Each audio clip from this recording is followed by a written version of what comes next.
For months, reports have been coming in from independent researchers showing that some of the most popular foods in America are tainted with Monsanto's Roundup. Cheerios, baby formulas, beer and wine, you name it.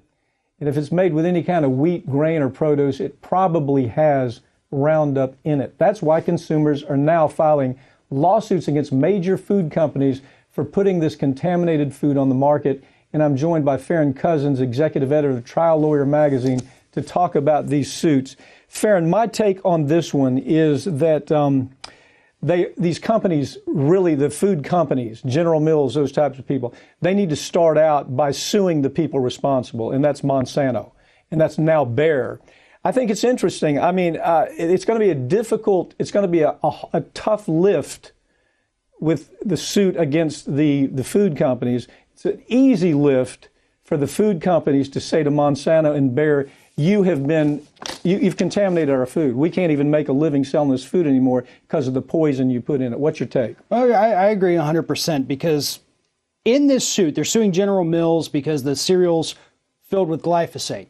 Okay, well, you have to be able to prove that General Mills knew this, covered it up somehow, and put this out, that they acted maliciously in any way. That is going to be nearly impossible for them to prove because I can guarantee you almost General Mills probably didn't know about this. They're not the ones who go out and test for glyphosate in their food. Now, if they did, you got a big liability issue.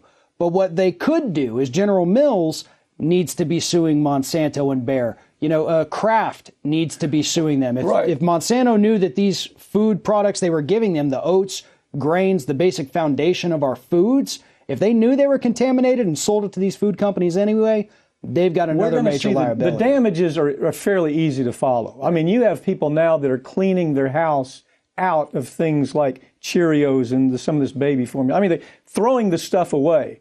So it's impossible to believe that sales aren't going to be affected. They're going to be able to show date one, we were selling this much. Date two, the Monsanto lie was told to people finding out it's a lie, that glyphosate is extremely dangerous, not just for cancer. All we're hearing about is cancer, cancer, cancer. If you look at these documents, it has a lot more to do with other diseases. It has to do with birth defects, has to do with neurological disease, has to do with gastro diseases. So, I mean, if I'm in the food production company and I have branded something like Cheerios. Now, just think of how broad that brand is. Now, just because Monsanto has lied to everybody, including the makers of Cheerios, there's a big hit that takes place. I recommend, if they're talking to me, I'm saying, look, you know, the best defense in this situation is go after the people who are responsible, go after Monsanto.